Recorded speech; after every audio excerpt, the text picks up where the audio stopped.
నమస్తే, welcome to పూరా local. నేను మీ యోగి బొల్లోజు. తెలంగాణ రాష్ట్రంలో బీజేపీ అధ్యక్షులు కాబోయేది ఎవరు? అసలు బీజేపీ అధ్యక్ష పదవిని అనౌన్స్ చేయడానికి జాప్యం ఎందుకు జరుగుతోంది? ఈ వివరాలన్నీ తెలియాలంటే వాచ్ ది స్టోరీ.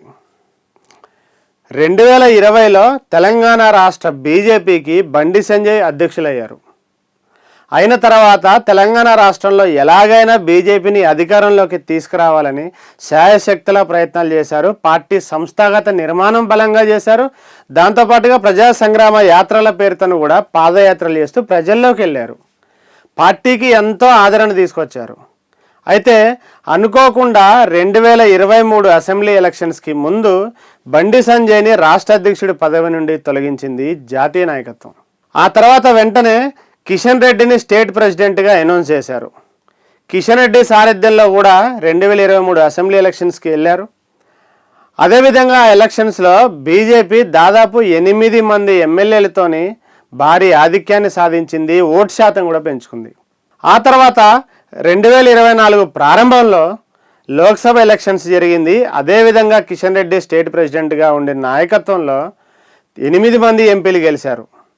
వారిలో అంతకుముందు పనిచేసిన రాష్ట్ర అధ్యక్షుడు బండి సంజయ్ కూడా ఒక ఎంపీ ఉన్నారు.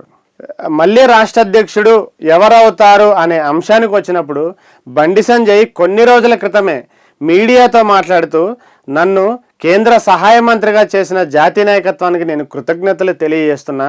అదేవిధంగా తెలంగాణలో రాష్ట్ర అధ్యక్ష పదవికి నేను పోటీలో లేను, సోషల్ మీడియాలో వస్తున్న వార్తల్ని నమ్మకండి అని కూడా చాలా క్లారిటీ ఇచ్చారు బండి సంజయ్.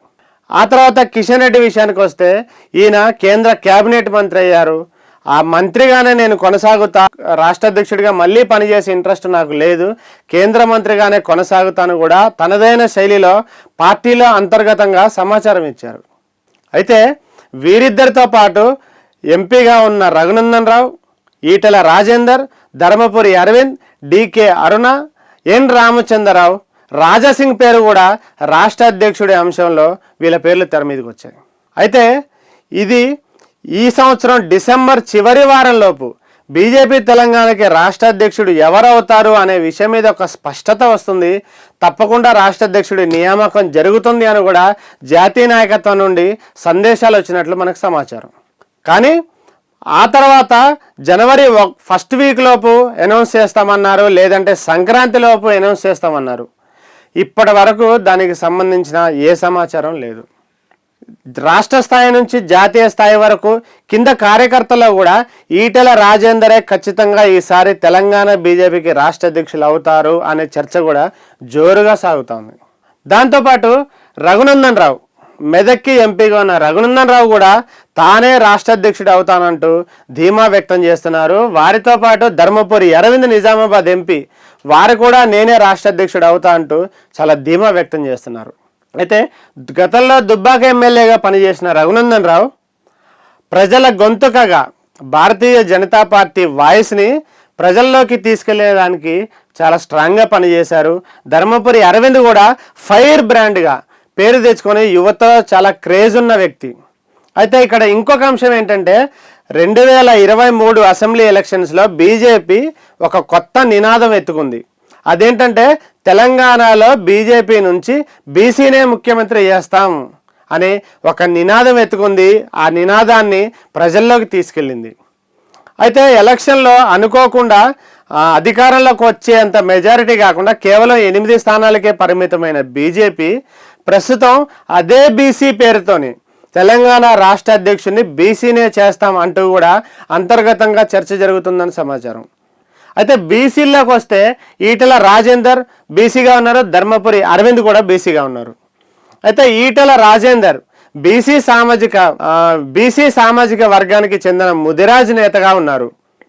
ఈటెల రాజేందర్ ఆయన విద్యార్థి దశలోనే లెఫ్ట్ భావజాలంతో పనిచేసి ఆ తర్వాత ఉద్యమ నాయకుడిగా పేరు తెచ్చుకొని తెలంగాణలో ఉన్న ప్రతి ఒక్క సమస్య మీద తెలంగాణ డెమోగ్రఫికల్గా కావచ్చు, పొలిటికల్గా కావచ్చు, సోషల్గా కావచ్చు, ఎకానమికల్గా కావచ్చు, అన్ని రకాలుగా తెలంగాణ ప్రాంతం మీద పట్టు కలిగిన నేతగా కూడా గుర్తింపు తెచ్చుకున్నారు ఈటెల రాజేందర్. అయితే ఈటెల రాజేందర్ని రాష్ట్ర అధ్యక్షుడు చేస్తారని కూడా ప్రస్తుతం బాగా చర్చ జరుగుతుంది.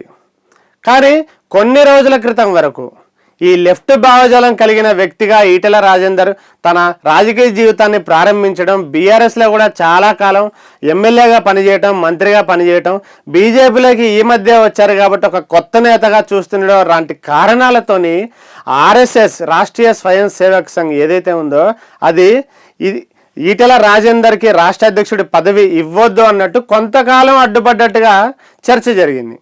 కానీ ప్రస్తుతం వాటన్నిటినీ ఛేదించేలాగా ఈటెల రాజేందర్ పనితీరు ఉండడంతో ఆర్ఎస్ఎస్ కూడా పచ్చ జెండా ఊపినట్టుగా తెలుస్తోంది. అయితే 2023 అసెంబ్లీ ఎలక్షన్స్, 2024 లోక్సభ ఎలక్షన్స్లో బీజేపీ గతంతో పోలిస్తే చాలా మంచి ఆధిక్యం రావడంతో ఈసారి ఎలాగైనా 2028 అసెంబ్లీ ఎలక్షన్స్లో తెలంగాణలో అధికారం స్థాపించాలి అనే ఒక లక్ష్యంతోనే పైన ఉన్నటువంటి జాతీయ నాయకత్వం పావులు కదుపుతూ రాష్ట్ర అధ్యక్షుడిగా ఎవరిని నియమించాలి అనేది ఒక క్లారిటీకి వచ్చిందని సమాచారం. అలా ఎవరి పేరు రాష్ట్ర అధ్యక్షుడిగా నిర్ణయించుకున్నారో ఆ పేరుని ఆల్రెడీ పార్టీలో ఉన్న సీనియర్ నాయకులకు, పెద్ద నాయకులకు చెవిలో చెప్పినట్టుగా సమాచారం. అంటే చాలా సీక్రెట్గా చెప్పారని కూడా సమాచారం. సడన్గా రాష్ట్ర అధ్యక్షుడి పేరు అనౌన్స్ చేసి వివాదాలకి తావేయకుండా ముందుగానే పెద్ద స్థాయి నేతలకి వారికి ముందుగానే సమాచారం ఇచ్చారని ఇప్పటివరకు అంటున్నారు. అయితే రానున్న రోజుల్లో తెలంగాణ రాష్ట్రంలో పురపాలక సంఘం ఎలక్షన్స్, లోకల్ బాడీ ఎలక్షన్స్ ఉన్నాయి, వాటితో పాటు కార్పొరేషన్ ఎలక్షన్స్ ఉన్నాయి, మరీ ముఖ్యంగా జీహెచ్ఎంసీ ఎలక్షన్స్ ఉన్నాయి. గత ఎలక్షన్స్లో జీహెచ్ఎంసీలో ఉన్న 150 డివిజన్లో దాదాపు 4 పదులకి పైగా బీజేపీ స్థానాలు గెలుచుకుంది. ఇక ఈటెల రాజేందర్ని స్టేట్ ప్రెసిడెంట్ని చేస్తే లోకల్ బాడీ ఎలక్షన్స్లో కావచ్చు, కార్పొరేషన్ ఎలక్షన్స్ కావచ్చు, జీహెచ్ఎంసీ ఎలక్షన్స్ కావచ్చు, తనదైన మార్క్ చూపించుకొని బూత్ లెవెల్లో కూడా పార్టీని ప్రతిష్టాత్మకంగా పటిష్టం చేసి ఆ తర్వాత అసెంబ్లీ ఎలక్షన్స్లో ఎట్టి పరిస్థితుల్లో తెలంగాణలో అధికారాన్ని మేము తీసుకొస్తాం, ఒక బీసీ ముఖ్యమంత్రిని చేసి చూపిస్తామని కూడా ఈటెల జాతీయ నేతలకు కంఠాపదంగా చెప్పినట్టుగా మనకు తెలుస్తూ ఉంది. అయితే ఈ రానున్న రోజుల్లో రాష్ట్ర అధ్యక్షుడి ఎన్నిక ఆలస్యం అయ్యేలాగా కనిపిస్తుంది. దానికి కారణం ఏంటంటే ప్రస్తుతం కొన్ని నెలలుగా బూత్ స్థాయి నుంచి జాతీయ స్థాయి వరకు కూడా భారతీయ జనతా పార్టీలో సంస్థాగత ఎలక్షన్స్ జరుగుతున్నాయి. అంటే మెంబర్షిప్ కావచ్చు, ఆ తర్వాత బూత్ కమిటీలు కావచ్చు, మండల కమిటీలు కావచ్చు, జిల్లా కమిటీలు కావచ్చు, అట్లా సంస్థాగత పని పూర్తయిన తర్వాతనే రాష్ట్ర అధ్యక్షుడి వరకు వెళ్తారు, జాతీయ అధ్యక్షుడి వరకు వెళ్తారు. ప్రస్తుతం జిల్లా అధ్యక్షుల యొక్క ఎంపిక ఇంకా పూర్తి అవ్వలేదు కాబట్టి అది పూర్తయిన తర్వాతనే, సంస్థాగతంగా జిల్లా కమిటీల యొక్క నియామకం పూర్తయిన తర్వాతనే రాష్ట్ర అధ్యక్షుడికి ఎన్నికకు వెళ్తారు. కాబట్టి ప్రస్తుతానికి ఆ జిల్లా అధ్యక్ష కమిటీలు పూర్తి అవ్వలేదు కాబట్టి రాష్ట్ర అధ్యక్షుడి పేరు అనౌన్స్ చేయడంలో జాప్యం జరుగుతుందని కూడా పార్టీ వర్గాలు చెప్తున్నాయి.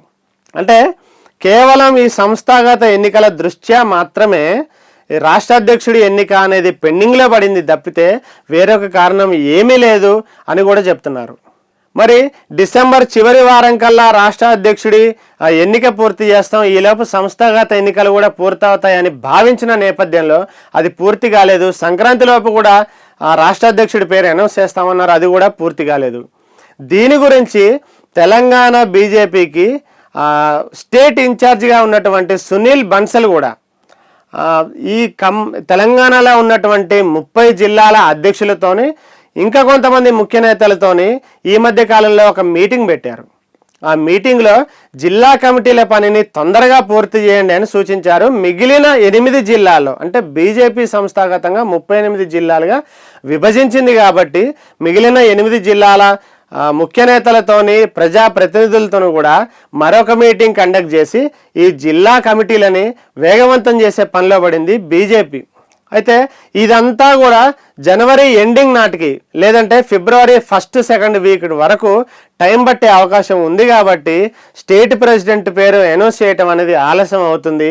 అదే తప్పితే వేరే కారణం కూడా ఏమీ లేదు అని చెప్తున్నారు. అయితే రానున్న రోజుల్లోనే కార్యకర్తల్లో కావచ్చు, రాష్ట్ర నాయకత్వంలో కావచ్చు, జాతీయ నాయకత్వంలో కావచ్చు పూర్తి స్థాయిలో అందరి మనసులు గెలుచుకొని కార్యకర్తల నుంచి, సామాన్య నాయకుల నుంచి, పెద్ద నాయకుల నుంచి ప్రతి ఒక్కరితోనూ కూడా కలుపుగోలుగా వెళ్ళడంలో ఈటెల రాజేందర్ దిట్ట కాబట్టి ఈయనైతేనే పార్టీ అధ్యక్షుడిగా, రాష్ట్రానికి పార్టీ అధ్యక్షుడిగా ఉంటే మన పార్టీని ఇంకా బలోపేతం చేస్తారని, రాబోయే ప్రతి ఎలక్షన్లో కూడా తన మార్క్ చూపిస్తారని, తెలంగాణ రాష్ట్ర వ్యాప్తంగా గల్లీ నుంచి అసెంబ్లీ వరకు కూడా కాషాయ జెండాని ఎగరేస్తారని చెప్పి కూడా వార్తలు వస్తున్నాయి. ఈటల కూడా అంతటి సమర్థ నాయకుడే అని కూడా బీజేపీ కార్యకర్తలు భావిస్తున్నారు. ఇది ఇప్పటివరకున్న సమాచారం. మిగతా సమాచారం కోసం చూస్తూనే ఉండండి పూరా లోకల్.